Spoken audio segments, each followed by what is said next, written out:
Welcome to settle around the world.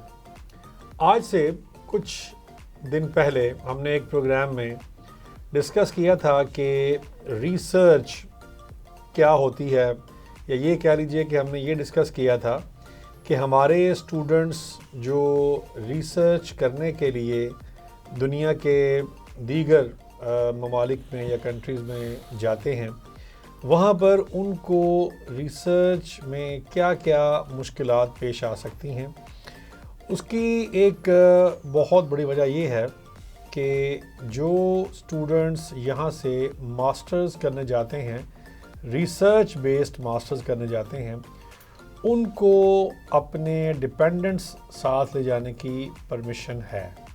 अगर हम UK की बात करें तो वहाँ उनको अपने डिपेंडेंट्स साथ ले जाने की परमिशन गवर्नमेंट ने दी है। अदरवाइज़ जो दूसरे मास्टर्स हैं उनमें ये परमिशन नहीं है। तो इस तरह से हमारा बहुत सा एक बड़ा नंबर है स्टूडेंट्स का जो रिसर्च में इंटरेस्टेड है। रिसर्च प्रपोज़ल जो है वो हम किस तरह बनाएंगे, उसके कौन से इंग्रेडिएंट्स हैं और उनमें वो क्या ऐसे लवाज़मात हैं जो हमें मद्देनज़र रखने चाहिए। उसके लिए एक दफ़ा फिर हमने आज दावत दी है डॉक्टर नदीम चौहान साहब को। Sir thank you very much and welcome to the show. आज का प्रोग्राम ख़ास तौर पे उन स्टूडेंट्स के लिए जो रिसर्च बेस्ड मास्टर्स या पीएचडी में वो जा रहे हैं, तो उनके लिए बड़ा इम्पोर्टेंट इस वजह से है कि आज हमारा क्वेश्चन ही ये है कि रिसर्च प्रपोज़ल जो है ये स्टूडेंट्स किस तरह बनाएंगे।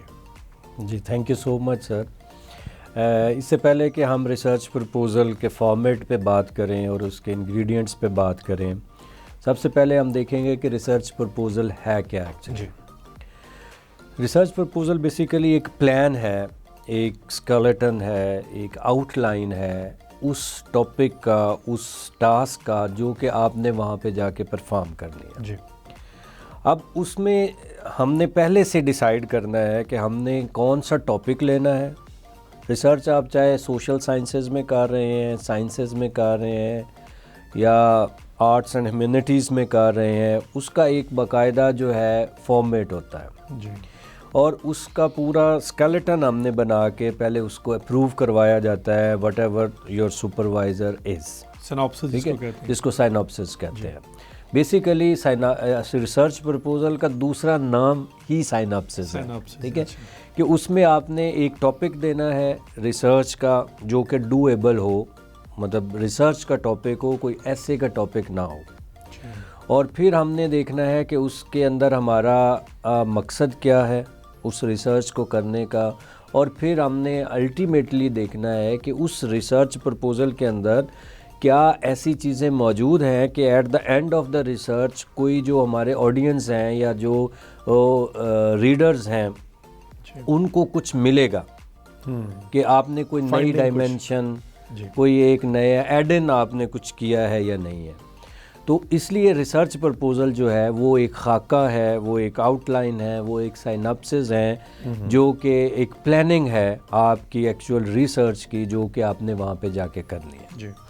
अब उसके हम तरफ आते हैं कि उसका फॉर्मेट क्या है, उसके इंग्रेडिएंट्स क्या हैं। तो फॉर्मेट के हवाले से जो रिसर्चेस हैं वो ये बताती हैं कि हर यूनिवर्सिटी जो है उसका एक अलग से भी फॉर्मेट होता है और एक यूनिवर्सल फॉर्मेट भी है। अच्छा। अगर आप जिस यूनिवर्सिटी में जा रहे हैं, आप उसकी जो है वेबसाइट पे जाएं, वहाँ पे उसकी रिसर्च प्रपोज़ल का पूरा उन्होंने टेम्पलेट्स दिए होते हैं कि आपने इस तरह से उसको शुरू करना है, ये चीज़ें उसमें होनी चाहिए। और हर यूनिवर्सिटी जो है उसने अपना दिया होता है। अगर तो यूनिवर्सिटी अपना आपको टेम्पलेट दे रही है तो obviously you have to do according to that particular format. जी। और अगर नहीं दिया तो ऑब्वियसली जो यूनिवर्सल एक चल रहा है उसके मुताबिक आपने रिसर्च प्रपोज़ल जो है वो डेवलप करनी है। अब हम आते हैं उसके इंग्रेडिएंट्स की तरफ, क्योंकि फॉर्मेट तो यूनिवर्सिटी जो भी आपको देगी आपको वो फॉलो करना पड़ेगा। अगर यूनिवर्सिटी नहीं दे रही तो ऑब्वियसली जो यूनिवर्सल एक उसका फॉर्मेट है उसको हम फॉलो करेंगे। जी। अब हम उसकी तरफ इंग्रेडिएंट्स की तरफ आ जाते हैं कि सबसे पहले जो है रिसर्च प्रपोज़ल का हम एक टॉपिक डिसाइड करते हैं। अच्छा, ये भी एक बड़ा ना इंटरेस्टिंग बड़ा क्वेश्चन बन जाता है कि बहुत से स्टूडेंट्स हमारे जो पाकिस्तान में हैं, यूनिवर्सिटीज़ में जब हम पढ़ाते हैं तो बच्चे कहते हैं कि सर हमें कोई रिसर्च का टॉपिक दें। अच्छा, अब ये देखें कि रिसर्च आपने करनी है, टॉपिक मैं दूं। अब वो होता क्या है, बेसिकली जो बच्चे मेरे पास आते हैं उनको मैं कहता हूँ कि बेटा आप पहले डिसाइड करें कि आपने किस फील्ड में रिसर्च करनी है, कौन सा एरिया जो है उस पे आपने रिसर्च करनी है, फिर उसके बाद आप आएँ, फिर मैं आपको बताऊंगा कि ये इसमें रिसर्च हो सकती है, ये एरियाज़ जो ग्रे एरियाज़ हैं या जो डूएबल एरियाज़ हैं वो मैं आपको बता दूंगा। उसके ऊपर फिर आपको एक एक्सटेंसिव स्टडी करना पड़ती है, रिसर्च गैप्स ढूंढने पड़ते हैं। उन रिसर्च गैप्स को मद्देनज़र रखते हुए फिर आप अपनी प्रपोज़ल जो है वो डेवलप करते हैं। और यहाँ हमारे यहाँ बच्चे आके टीचर्स को कहते हैं सर हमें टॉपिक दे दें, और माशाल्लाह से बच्चों को टॉपिक मिल भी जाते हैं, टीचर्स दे भी देते हैं और वो रिसर्च हो भी जाती है। तो इसलिए जो है टॉपिक जो है वो बहुत इम्पोर्टेंट जो है इसमें हमने ये भी देखा है कि जो स्टूडेंट्स हैं वो जो ऑलरेडी जो काम हुआ होता है पहले ही, जो रिसर्चेस ज़्यादा बहुत ज़्यादा हुई हैं, टॉपिक भी वहाँ पर पढ़े हुए हैं और उनके पेपर लिखे भी हुए हैं, वो पेपर पास भी हो चुके हैं, वो सारा कुछ उनके पास मौजूद है। तो वो जो एक हमारे यहाँ एक जो रुझान होता है कि भाई इस तरह मक्खी मार लेते हैं कि जिन्हें जो हुआ है किसी और के काम को किसी और तरीके से पेश कर देना, उसको बता देना कि ये सारा जो ऑलरेडी काम जो हुआ होता है उसको आप एक नए थोड़ा चेंज कर देते हैं, उसमें तरमीम कर देते हैं और वो समझते हैं कि ये हमारी अपनी रिसर्च बन गई है। ये भी होता है आमतौर पर सर, अनफॉर्चुनेटली ये होता है और हो ज़्यादा यही हो रहा है, ठीक है, क्योंकि रिसर्च का मतलब है कि व्हाट इज़ योर कंट्रीब्यूशन। जी, ठीक है, आप मैं उसी तरफ आ रहा हूँ कि जब बच्चा आपके पास आता है टॉपिक लेकर तो आप उसे होमवर्क दें। जैसे एज ए सुपरवाइज़र अगर मैं एक बच्चे को सुपरवाइज़ कर रहा हूँ रिसर्च में, तो मेरा काम है कि मैं उसको जो है वो पहले टॉपिक डिसाइड करने में उसकी हेल्प करूँ। और ये टॉपिक डिसाइड करना इतना सेंसिटिव और क्रूशियल इशू है कि कभी अगर मौका मिले तो इस पर हम पूरा प्रोग्राम कर सकते हैं। ठीक है, क्योंकि ये जो है आपने जो पॉइंट है ये हम डिस्कस करते हैं। आपकी ज़्यादा से छोटी सी एक ब्रेक ले लेते हैं, उसके बाद हाजिर होते हैं छोटी सी ब्रेक के बाद। Welcome back. हम बात कर रहे थे सर कि रिसर्च टॉपिक्स की, वो आप बता रहे थे किस तरह से उसका जो सिलेक्शन है वो कैसे होता है। हाँ जी, ये बड़ा मैं अभी आपको बता रहा था कि क्रूशियल बड़ा एक जो है वो सेंसिटिव जो है रिसर्च का एक एलिमेंट है, क्योंकि इससे रिसर्च शुरू होनी है। अब टॉपिक बनाना इतना आसान नहीं होता अगर आपने सही मानों में रिसर्च करनी है। ऑब्वियसली उसके लिए आपको पहले अपना एक पूरा डोमेन डिसाइड करनी पड़ेगी कि किस डोमेन में आप रिसर्च करना चाह रहे हैं। फिर उस डोमेन के अंदर वो वाला जो चैप्टर है, वो वाली जो एरिया है उसको आप देखेंगे और उसके ऊपर रिसर्चेस पहले पढ़ेंगे। उस पढ़ने के बाद आप उसमें से ग्रे एरियाज़ देखेंगे, उसमें उसके रिसर्च गैप्स देखेंगे। उन गैप्स को मद्देनज़र रखते हुए फिर आप अपनी रिसर्च प्रपोजल जो है वो डेवलप करेंगे, क्योंकि research always starts with the problem. एक प्रॉब्लम स्टेटमेंट होती है, उससे रिसर्च स्टार्ट होती है। अब सबसे पहले you have to find out that particular problem, जहाँ से आपकी रिसर्च स्टार्ट होनी है। तो टॉपिक के बाद टॉपिक डिसाइड हो गया, सुपरवाइज़र ने उसको ओके कर दिया, सुपरवाइजी ने भी ओके कर दिया। सुपरवाइज़र का काम है कि वो उसको उससे रिलेटेड रिसर्चेस ढूंढने में हेल्प करे। यहाँ पे हमारे यहाँ बहुत बड़ी प्रॉब्लम है कि जो आपका सुपरवाइजी है वो बिल्कुल डिपेंडेंट होता है सुपरवाइज़र के ऊपर। अच्छा, जो कि नहीं है, क्योंकि सुपरवाइज़र ने जस्ट आपको जो है वो ट्रिगर देना है, गाइड करना, काम आपने खुद करना है। अब टॉपिक डिसाइड हो गया, उसके बाद जो है उसके डिफरेंट इंग्रेडिएंट्स हैं। सबसे पहला जो है इंट्रोडक्शन है, उसके जो फर्दर इंट्रोडक्शन के अंदर क्या क्या चीज़ें हैं वो हम बाद में उनको भी डिस्कस करेंगे। उसके बाद लिटरेचर रिव्यू है जो कि बड़ा सिग्निफिकेंट पोर्शन होता है एक रिसर्च का। फिर रिसर्च मेथडोलॉजी है जिसमें रिसर्च डिज़ाइन है, आपने डेटा कहाँ से लेना है, पॉपुलेशन कौन सी है आपकी, आपने उसको, और उसके बाद डेटा एनालिसिस है जो कि सबसे इम्पॉर्टेंट चीज़ जो है रिसर्च के अंदर होती है जी। उसके बाद फिर जब आप डेटा एनालिसिस कर लेते हैं उसी के अंदर फ्रेमवर्क को भी डिस्कस करेंगे, और फिर जो है आपके रिज़ल्ट्स हैं, फाइंडिंग्स हैं, और अल्टीमेटली आपका जो है वो कंक्लूजन है और रिकमेंडेशन है, और फिर आपके रेफरेंसेस होते हैं। तो ये इसके जनरल जो है वो इंग्रेडिएंट्स हैं। मैं एक दफ़ा फिर रिपीट कर देता हूँ कि इंट्रोडक्शन है, उसके बाद लिटरेचर रिव्यू है, फिर आपका जो है रिसर्च मेथडोलॉजी है, फिर आपके डेटा एनालिसिस है, डेटा कलेक्शन और एनालिसिस, फिर उसके बाद आपके रिजल्ट्स हैं, फाइंडिंग्स हैं, फिर कंक्लूजन है, रिकमेंडेशंस हैं और रेफरेंसेस हैं। सर इसका जो पैटर्न है वो तो आपने बता दिया, इसमें कोई जब जो रिसर्चर है या जो स्टूडेंट है या सुपरवाइजी है उसके ऊपर कुछ बाइंडिंग भी होती हैं कि आपने इतना जो रिसर्च है या इससे ज़्यादा आपने उसमें नहीं करना, या इसके ऊपर जिस तरह आप कुछ सैंपल लेते हैं तो उसमें आपके ऊपर के आपने ये जो क्वेश्चंस होते हैं आपके जो आप रिसर्च क्वेश्चंस हैं उनमें से ही आपने वो सारा कुछ करना है, जैसा 10 हैं या 12 हैं या एक आपकी स्टेटमेंट है, तो इसको किस तरह से जो वो समझने वाली जो इसमें चीज़ है वो कि इसमें उसके ऊपर कोई ऐसी कदगन होती है कि आपने इससे बाहर नहीं जाना। जी बिल्कुल, इसमें लिमिटेशन ऑफ रिसर्च इंट्रोडक्शन में ही हमने पोर्शन देना होता है। अब हम जब इंट्रोडक्शन की बात करते हैं तो इंट्रोडक्शन में सबसे पहला जो हमारा सब हेडिंग कह लें आप, ठीक है, वो होती है स्टेटमेंट ऑफ प्रॉब्लम, कि वो कौन सी प्रॉब्लम है, वो कौन सा ऐसा इशू है जिसके ऊपर काम करने के लिए या जिसके ऊपर काम करने की ज़रूरत है। जैसे मैं अक्सर स्टूडेंट्स को कहता हूँ कि आपको जब कोई तकलीफ़ होती है तो वहाँ फिर आप डॉक्टर के पास जाते हैं। अब ये research, every research starts with a problem. जी। अब वो प्रॉब्लम को पहले आपने आइडेंटिफाई करना है, that can be identified through research gaps, कि आपने एक प्रॉब्लम पर्टिकुलर ले लिया, ठीक है, उसके ऊपर उसको आपने एड्रेस करने के लिए आपने एक रिसर्च करनी है। सबसे पहले आपने उस प्रॉब्लम को डिफ़ाइन करना है कि वो कौन सी प्रॉब्लम थी, उसको स्टेटमेंट ऑफ प्रॉब्लम भी कहा जाता है।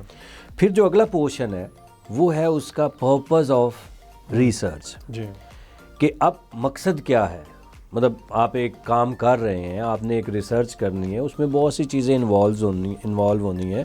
सम टाइम फंडिंग इन्वॉल्व होती है, आपको लेबर रिक्वायर्ड होती है सैंपल के लिए, और कुछ आपको, क्योंकि जब प्रोजेक्ट्स की सूरत में हम रिसर्च करते हैं तो फिर उसमें आपको बहुत ज़्यादा लॉजिस्टिक भी चाहिए होती है। तो पर्पस आपका क्या है रिसर्च का, क्यों आप ये रिसर्च करना चाह रहे हैं। उसके बाद फिर हम देखते हैं कि ऑब्जेक्टिव्स क्या है रिसर्च के। ऑब्जेक्टिव्स जो हैं वो आमतौर पर अगर आप रिसर्च प्रपोजल बना रहे हैं, डिपेंड करता है कि आप किस लेवल की रिसर्च कर रहे हैं, मास्टर्स की है, एमफिल की है, पीएचडी की है, पोस्ट डॉक की है, या आप रिसर्च आर्टिकल लिख रहे हैं। तो वो ऑब्जेक्टिव्स को आप ये भी ज़रा डिफाइन कर दीजिएगा, ये सब चीज़ें जो हैं ये भी बड़ी इंपॉर्टेंट है। ये सारा जो आपने, इनमें कोई डिफरेंस भी होता है उस रिसर्च में जो एमफिल वाला कर रहा है और जो आगे जो पोस्ट डॉक वाला कर रहा है, ऑब्वियसली जी, ऑब्वियसली उसके मतलब आपकी जो ऑब्जेक्टिव्स हैं वो डिफरेंट होते हैं, उसकी लेंथ के डिफरेंट होती है। फिर आपकी पॉपुलेशन का साइज़, आपके सैंपल का साइज़, वो जैसे जैसे रिसर्च बड़ी होती है वो आपको ज़्यादा सैंपल लेना पड़ता है, ज़्यादा पॉपुलेशन आपकी इन्वॉल्व होती है, और जितनी बड़ी आपकी रिसर्च होगी उतनी ज़्यादा वो जनरलाइज होगी जी। तो अब आपने उसको डिसाइड कर लिया कि उसके जो है ऑब्जेक्टिव्स क्या हैं। आमतौर पर जो रिसर्चेज होती हैं उसमें 3-4 ऑब्जेक्टिव्स, 5 तक भी आप दे सकते हैं। अब ऑब्जेक्टिव्स के फ़ौरन बाद जो आप हेडिंग, सब हेडिंग देते हैं वो होते हैं आपके रिसर्च क्वेश्चंस के। जी। अब ऑब्जेक्टिव्स जितने आपने ऑब्जेक्टिव्स डाले हैं उन्हीं को रीफ्रेज करके आप जो है वो रिसर्च क्वेश्चंस बनाते हैं, या उससे मिलते जुलते, रीफ्रेज ना भी करें तो उसके अंदर जो ऑब्जेक्टिव्स हैं उन्हीं को आपने मोल्ड करके अपने जो है रिसर्च क्वेश्चंस बनाने होते हैं। और रिसर्च क्वेश्चंस क्लियरली एक जो है उसमें इंट्रोगेटिव स्टेटमेंट होनी चाहिए, और उसमें क्लियरली आपने बताना है कि क्या आप करना क्या चाह रहे हैं, आपका सवाल क्या है, क्योंकि डायरेक्ट क्वेश्चन आपने लेकर आना है उसमें किसी किस्म की, क्योंकि रिसर्च में बड़ी सिंप्लीफाइड लैंग्वेज यूज़ होती है और डायरेक्ट लैंग्वेज होती है और क्लियर होती है। एक एक लफ्ज़ जो है वो बड़े मोहतात तरीके से आपने लिखना होता है। उसके बाद जो है वो आपकी सिग्निफिकेंस ऑफ रिसर्च होती है कि अब ये रिसर्च आपकी फ़ायदा क्या देगी, किन लोगों के लिए है, और फिर उसमें आपने कंट्रीब्यूशन क्या है कि रिसर्च आपने एक कर ली, उसका टेंटेटिव सा आपने बनाना है कि ये रिसर्च फ़लाँ लोगों को ये फ़ायदा देगी, प्रैक्टिकल कंट्रीब्यूशन इसका ये है, इकोनॉमिकल इसका कंट्रीब्यूशन ये है, इंटेलेक्चुअल इसका कंट्रीब्यूशन ये है, सोशल इसका बेनिफिट ये है। मतलब ये सारे आपने पहले से डिफ़ाइन करने हैं अपनी प्रपोज़ल के अंदर कि ये फ़ायदे जो हैं वे रिसर्च से, और ये एडेंस आपका जो प्रीवियस नॉलेज है उसमें ये चीज़ नई मैं ऐड करने जा रहा हूँ। तो ये आपका पूरा इंट्रोडक्शन का एक पोर्शन इस तरह से डेवलप होगा आपकी रिसर्च प्रपोज़ल के अंदर। ठीक। और उसके बाद जो अगला पोर्शन है, जो मेन हेडिंग आती है, वो आती है आपकी लिटरेचर रिव्यू की। लिटरेचर रिव्यू बड़ा ट्रिकी होता है। इसमें बच्चे समझते हैं कि बस जो प्रीवियस रिसर्चेस हैं उनको पकड़ें और उसको इकट्ठा करके आप जो है वो बस उसको डालते जाएं। इसमें डॉक्टर साहब एक चीज़ है कि इसमें अगला जो क्वेश्चन होगा ना, ये हम ब्रेक के बाद करते हैं, तो वो ये होगा कि इसकी जो रिसर्च के लिए जो फंडिंग है वो दुनिया में बहुत जगह पर आपको मिल जाती है। तो फंडिंग को तलाश करने के लिए या इसके लिए क्या जो है वो टूल हमें अपनाना चाहिए ताकि जो रिसर्च है उसके करने में थोड़ा सा आपको कोई जो एक फाइनेंशियल जो प्रॉब्लम आती है वो ना आए। तो ये सवाल का जवाब लेते हैं एक छोटी सी ब्रेक के बाद। Welcome back. जी सर, वो मैं आपसे यही अर्ज़ कर रहा था कि जो आप बता रहे थे कि इसमें को फंडिंग का भी कोई आगे कोई सोर्स जो है वो स्टूडेंट्स को या रिसर्चर को, ये हम फंडिंग की जो बात कर रहे हैं ये हम जनरल कॉन्टेक्स्ट में मैं पूछ रहा हूँ। जो स्टूडेंट है उसका तो खैर जो वहाँ पर चला गया है पढ़ने के लिए, उसके पास भी हो सकता है कि कोई फंडिंग वहाँ पर अवेलेबल हो, क्योंकि ऐसा हमने देखा है कि यूनिवर्सिटीज़ के पास बहुत बजट होता है इस काम के लिए, मगर स्टूडेंट्स को पता ही नहीं होता कि ये हमें पैसे मिल सकते हैं। एक तो ये है, दूसरा ये है कि जो लोकल जो हमारे जो लोग रिसर्च करते हैं उनके लिए भी इसकी जो फंडिंग है वो दुनिया में कहाँ पर अवेलेबल हो सकती है। जी, फंडिंग्स के हवाले से HEC हायर एजुकेशन कमीशन जो है उसके बहुत से प्रोजेक्ट्स हैं। वो बेसिकली आपको वो प्रोजेक्ट फाइल करना पड़ता है, जैसे प्रपोज़ल जो है उसकी देनी पड़ती है, और फिर जो है उसके ऊपर कंपटीशन होता है, और अच्छे अच्छे प्रोजेक्ट्स भी हैं और फंडिंग्स भी हैं। और बाज़ औक़ात जो है HEC ख़ुद जो है वो लोग ढूंढती है जो कि उनके प्रोजेक्ट्स पे काम करें, सर्टन क्वालिफ़िकेशन वाले। HEC के अलावा कुछ प्राइवेट ऑर्गेनाइजेशंस भी हैं, कुछ सेमी गवर्नमेंट ऑर्गेनाइजेशंस भी हैं। US कॉन्सुलेट बहुत ज़्यादा फंडिंग करता है लैंग्वेजेस के ऊपर, कि लैंग्वेजेस के बड़े प्रोग्राम्स हैं जिनके ऊपर वो US कॉन्सुलेट जो है उनका एक रीलो रीजनल इंग्लिश लैंग्वेज का जो है एक प्रोजेक्ट है, उसके थ्रू उनके आगे फिर बॉडीज़ हैं जैसे एवोल्यूशन है, मैंने लास्ट टाइम भी जिक्र किया था। अब ये वो वाली इंस्टीट्यूशंस हैं, ऐसे प्लेटफॉर्म्स हैं जो कि बहुत ज़्यादा फंडिंग्स प्रोवाइड करते हैं। और बेसिकली क्योंकि वो लैंग्वेज का है उनका सारा सिलसिला, तो वो लैंग्वेज के जितने भी प्रोग्राम्स हैं उनके ऊपर वो बहुत ज़्यादा फंडिंग देते हैं। और इवन जो है पिछले दिनों जो क्लाइमेट चेंज के ऊपर जो है, लेकिन वो भी लैंग्वेज के साथ उसको आपने लिंक करना है कि किस तरह लैंग्वेज जो है वो रोल प्ले करती है। तो इस तरह से बहुत से आपको फंडिंग्स मिल जाती हैं। और बजाय इसके कि आप, क्योंकि हमारे यहाँ जो रिसर्चेस होती हैं ना उसके लिए फंडिंग्स की ज़रूरत नहीं होती, क्योंकि वो आपने अपने लिए करनी होती है, अपने एमफिल के थीसिस के लिए, मास्टर्स के थीसिस के लिए, पीएचडी के लिए। और अगर मतलब जो है उससे, क्योंकि आप पर्सनल बेनिफिट्स ले रहे हैं, तो यूनिवर्सिटी आपको कोई अच्छा अगर आपका प्रोजेक्ट है तो उस पर फंडिंग दे दे, एचईसी दे दे, तो वो एक अलग बात है। अदरवाइज़ उनके अपने प्रोजेक्ट्स होते हैं जिनके जिस तरह से हमें उनको प्रपोज़ल भेजनी पड़ती है और उसके बेसिस पे आपको फिर जो है वो फंडिंग प्रोवाइड की जाती है। और काफ़ी बड़ी बड़ी जो है फंडिंग होती है, करोड़ों में, तो वो मिल जाती हैं। और उसमें एचईसी की वेबसाइट पे बहुत ज़्यादा होती हैं। बाकी आप जो है यूनिवर्सिटीज़ जो हैं बाहर जहाँ पढ़ने जा रहे हैं वहाँ से भी मिल जाती हैं, स्कॉलरशिप्स भी होती हैं, फंडिंग भी मिल जाती है। एक हमारे एक स्टूडेंट थी, उनके पास उनका ये रिसर्च में उनका टॉपिक था, तो उन्हें एक प्रोजेक्ट दिया उन्होंने। अब ये भी एक रिसर्च का टॉपिक था कि ये जो पाकिस्तान में जो कोरियर कंपनीज़ हैं उनमें उन्होंने इसको रखा सर फहरिस्त, जो TCS है। उन्होंने कहा ये जो कंपनी है ये इतना जल्दी ग्रो कैसे कर गई, जबकि पाकिस्तान में UPS भी है, DHL भी है, FedEx भी है। तो ये सारी जो मल्टी नेशनल कंपनीज़ हैं, इनके होते हुए इस कंपनी का इतना ग्रो कर जाना। तो उन्होंने फिर इसके ऊपर एक रिसर्च करवाई थी एक स्टूडेंट से, उसको उन्होंने फंडिंग भी दी। तो उसकी जो फाइंडिंग थी वो डेफिनेटली वो तो हमारे साथ उन्होंने शेयर नहीं की, मगर बहरहाल वो ये था कि उसके ऊपर उसको अच्छे खासे जो पैसे थे वो उन्होंने दिए। तो इस तरह भी होता है कि वो कोई आपको प्रॉब्लम खुद ही दे देते हैं, यानी ये है। तो इसके ऊपर मैं आप बताएं करके कि ये किस तरह से। जी ऐसे ही, मतलब आपको HEC के प्रोजेक्ट्स हैं उनके आपने प्रपोज़ल फाइल करनी पड़ती है। हाँ। तो हम वापस आए अपने उस पे टॉपिक की तरफ, तो रिसर्च प्रपोजल की तरफ। अब हम बात कर रहे थे लिटरेचर रिव्यू की। Literature review basically it's a collection of the previous researches, समझा ये जाता है। लेकिन अब उसमें से हमने देखना ये होता है कि एक चीज़ एक बंदा यहाँ तक लेकर आया है, अब इसको आपने आगे लेकर जाना जी। तो वो जो प्रीवियस रिसर्चेज हैं जो कि आपके एरिया के साथ जो है अलाइन कर रही हैं, और वो आप उसको किस तरह से आगे लेके जा सकते हैं, तो वो रिसर्च प्रपोज जो है आपका लिटरेचर रिव्यू है, उसमें वो रिसर्चेस जो हैं उनको आप डिस्क्राइब करते हैं। उसके ऑर्डर होता है, मतलब जो है सेंडिंग ऑर्डर में या डिसेंडिंग ऑर्डर में, depending on the format of the university, ठीक है। तो वो आपने जो है वो उसको डिस्क्राइब करना होता है, और अल्टीमेटली जो है आपने उस लिटरेचर रिव्यू के अंदर से रिसर्च गैप देना होता है। अच्छा, कि ये रिसर्च हो गई, ये हो गई, ये होगी, ये फ़लाँ ने कर दी, और बाकायदा साइटेशन के साथ, बाकायदा उसको जो राइटर है उसका, जो रिसर्चर है उसको क्रेडिट देकर वो आगे चलता है। वो अपनी नहीं करती कि ये मेरा।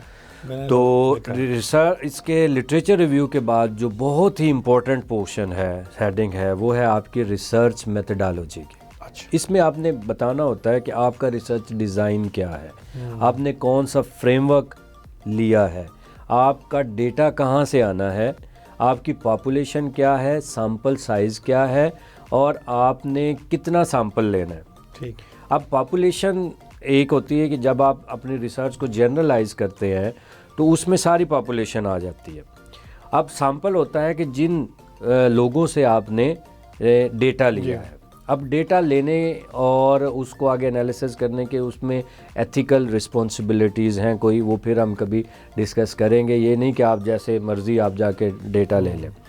अब डेटा लेने के लिए अगर आपकी डिपेंड करता है, क्वालिटेटिव रिसर्च है, क्वांटिटेटिव रिसर्च है, एक्सपेरिमेंटल रिसर्च है, एक्सपोजिटरी रिसर्च है, कौन सी टाइप ऑफ रिसर्च है, उसकी बेस पे आपने डेटा के लिए एक कंस्ट्रक्ट बनाना होता है, एक टूल बनाना होता है। वो आपका क्वेश्चनेयर की फॉर्म में भी हो सकता है, वो आपका इंटरव्यूज़ की फॉर्म में भी हो सकता है, और भी depending on the type of the research जी। और फिर उसके बाद उस डेटा को आपने एनालाइज करना है। एनालिसिस के लिए उसके एनालिसिस के बहुत टूल्स हैं, SPSS है, इसी तरह क्वालिटेटिव के अलग से टूल्स हैं, क्वांटिटेटिव के अलग से टूल्स हैं। उस डेटा को आपने एक सर्टन फ्रेमवर्क के तहत जो है उसको आपने एनालाइज करना है।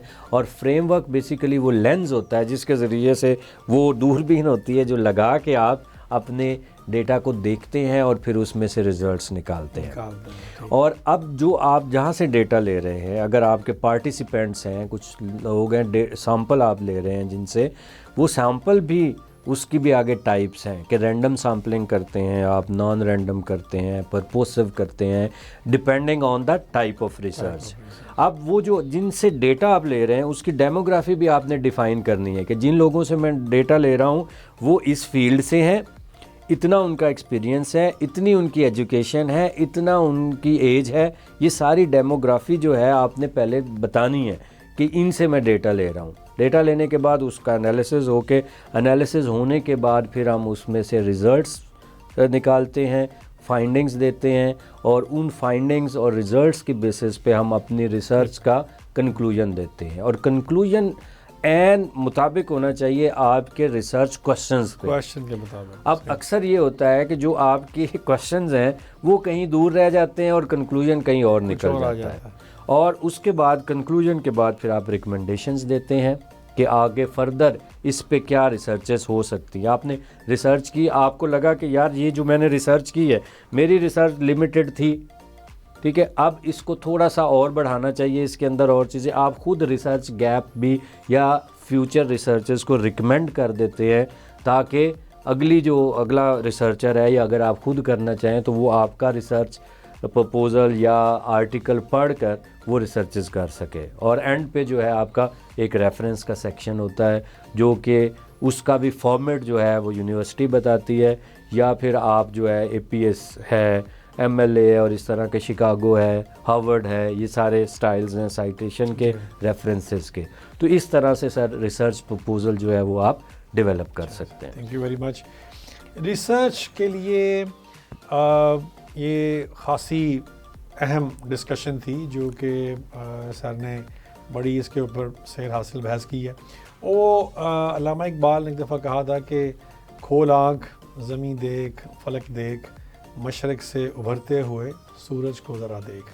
बेसिकली ये वो रिसर्च है, यानी ये एक आम आदमी अगर आम चीज़ को देखता है और एक ख़ास आदमी या कह लें कि एक ख़ास आँख से अगर आप किसी चीज़ को देखेंगे तो वो आम चीज़ भी आम तौर पर ख़ास हो जाती है। तो sir thank you very much, आपके आने का बहुत शुक्रिया, और उम्मीद है कि आने वाले दिनों में हम दोबारा भी आपको ज़हमत देंगे, क्योंकि ये जो आपने आज जो डिस्कशन की है इसमें ख़ासी चीज़ें जो हैं वो मैं समझता हूँ कि अभी और समझने वाली हैं। जी। सो दोबारा हाजिर होंगे एक नए प्रोग्राम में नए टॉपिक के साथ, तब तक के लिए खुदा हाफिज़।